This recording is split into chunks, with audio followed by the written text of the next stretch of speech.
ثنا صاحبہ، آپ سے یہ سوال کہ ایک تو وہ یہ کہہ رہے ہیں کہ سازش جو تھی اس کا جو سینٹر تھا وہ پاکستان ہی تھا، یہاں سے امریکنز کو کنونس کیا گیا کہ عمران خان صاحب اینٹی امریکن ہے۔ اس کے علاوہ ایک اور اہم بات جو انہوں نے اپنی گفتگو کے اندر کی، انٹرویو کے علاوہ جو بات کی انہوں نے، اس میں انہوں نے یہ کہا کہ تمام فیصلے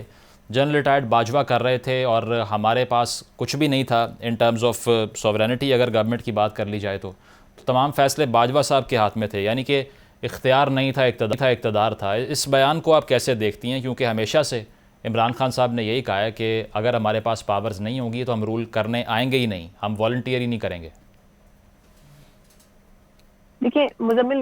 آپ کی آواز کیونکہ کافی بریک ہو رہی ہے، میں ایک ایسی جگہ ہوں جہاں پر تھوڑا سیکیورٹی کا ایشو تھا، لیکن جو سوال میں آپ کا سمجھ سکی ہوں کہ خان صاحب کے پاس پاورز نہیں تھی اور انہوں نے اس کا گلا کیا ہے۔ بالکل۔ دیکھیں ایک تو بڑی دیر کر دی مہربان آتے آتے، آپ نے اتنا ٹائم لگایا، آپ ملک سے، آپ ایک جو کرسی تھی آپ اس سے ہٹ گئے اور اس کے بعد آپ نے یہ کہا، جب آپ اس کرسی پر تھے تو آپ کو سب سے بہترین شخص جو تھے وہ جنرل باجوہ لگتے تھے۔ اس میں کوئی دو رائے نہیں ہے کہ اسٹیبلشمنٹ نے ان کو بنایا نہیں، پارٹی انہوں نے اپنے طور پر بنائی تھی آج سے 20-25 سال پہلے، لیکن ان کو بلڈ اپ کرنے میں، ان کو ایک لیڈر کی کرسی تک لے کے جانے میں، ان کو ہائپ کریٹ کرنے میں یقیناً اسٹیبلشمنٹ کا بہت ہاتھ رہا۔ لیکن خان صاحب کو یہ سب چیزیں اس وقت بہت اچھی لگی جب خان صاحب کے پاس پاورز تھے، اختیارات تھے۔ اس میں بھی کوئی دو رائے نہیں ہے کہ جو امپورٹنٹ ڈیسیجنز تھے وہ یقیناً اسٹیبلشمنٹ ہی کرتی تھی، لیکن ایک پوائنٹ آیا جس کے بعد اسٹیبلشمنٹ نے بھی ہاتھ کھڑے کر دیے کہ خدا را اب آپ جو امپورٹنٹ ایشوز ہیں اس کے اوپر اپنا سٹینڈ لیں، آپ پولیٹیکل سسٹم کا حصہ بن چکے، ملک چلانے کے لیے اب آپ کو خود فیصلے کرنے پڑیں گے۔ اگر میں سب کی نہیں صرف ایک اکانومی کی بھی مثال دوں تو ہمارے پاس تو اسد عمر صاحب جیسی شخصیت تھی جس کے بارے میں خان صاحب کہتے تھے کہ یہ ان سے بہترین اکانومسٹ کوئی پاکستان میں نہیں ہے۔ انہوں نے آئی ایم ایف سے اگریمنٹ کو کتنا لنگر آن کیا اور اس کا نقصان کتنا ہوا پاکستان کو۔ تو ایک نہیں متعدد ایگزامپلس تھیں جس کی وجہ سے خان صاحب کو، اسٹیبلشمنٹ کو یہ کہنا پڑا کہ اب آپ کو ملک کے امپورٹنٹ ایشوز کو خود ٹیک اوور کرنا پڑے گا۔ اور یہی وہ پوائنٹ تھا جس کے بعد خان صاحب کی جو پولیٹیکل پارٹی نے جب خود پالیٹکس پلے کرنا شروع کی تو انہوں نے بیک ٹو بیک کئی غلطیاں کی جس کی وجہ سے ان کو اپنی کرسی سے بھی ہاتھ دھونا پڑا اور اس کے بعد ان کے اسٹیبلشمنٹ سے تعلقات۔ ثنا صاحبہ، آپ یہ سمجھتی ہیں کہ آپ یہ سمجھتی ہیں جو ون پیج کی پالیسی چل رہی تھی اس ٹائم پہ، اس میں واقعی ایسا تھا کہ حکومت بھی پاور شیئر کر رہی تھی، اسٹیبلشمنٹ بھی کر رہی تھی، یا خان صاحب کی کوئی سیت تھی ہی نہیں فرام دا فرسٹ ڈے؟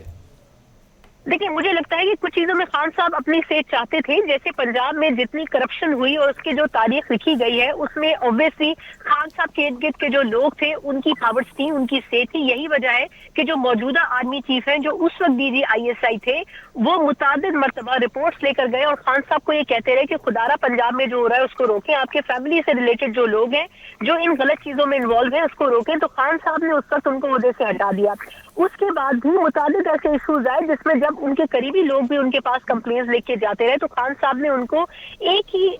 کہنا چاہیے کہ ایک ہی گو میں نو کیا اور اس کے بعد ان لوگوں کو بھی اپنے عہدوں سے ہاتھ دھونے پڑے۔ اس کی ایک لمبی فہرست ہے، فاروق سلیم صاحب سے لے کے شبر زیدی صاحب جیسے اکانومسٹ، یہ تمام لوگ جو کہ غلطیوں کی نشاندہی کرتے رہے لیکن اس میں کوئی بھی چیز بہتر نہیں ہو سکی۔ تو میرا اپنا خیال یہ ہے کہ خان صاحب کچھ چیزوں میں اپنی سے ضرور رکھتے تھے لیکن جو امپورٹنٹ ایشوز تھے جس میں ڈیفنس سر فہرست ہے، فورن ریلیشنز سر فہرست ہے، ان ایشوز کے اوپر خان صاحب جو ہے وہ میرا خیال ہے سیکنڈری ٹیئر کے اوپر آتے تھے اور اس میں اسٹیبلشمنٹ کا رول زیادہ تھا۔ یہ آپ نے فورن ریلیشنز کا نام ویسے لیا ہے، جو رشیا والا عمران خان صاحب کا وزٹ تھا وہ اس پہ بھی الزام لگا چکے ہیں کہ میری گورنمنٹ گئی اس لیے کہ میں رشیا چلا گیا۔ ہاں لیکن دیکھیں اب اس میں بھی ان کو اگر آپ کو یاد ہو تو اس وقت کی جو فورن منسٹری تھی ان کی طرف سے بڑا کلیئر سٹیٹمنٹ آیا تھا کہ جی ہماری طرف سے ان کو منع کیا گیا تھا کہ آپ اس ٹینیور میں یہ وزٹ نہ رکھیں، لیکن خان صاحب نے اپنی ول پہ کیا تو obviously آپ نے دیکھا کہ اس کے ریپرکشنز پاکستان کو بھگتنے پڑے۔ تو میرا خیال یہ کہ ان کی انفرادی نوعیت کے جو فیصلے اس میں یقیناً نقصان ان کو ہوتا تھا۔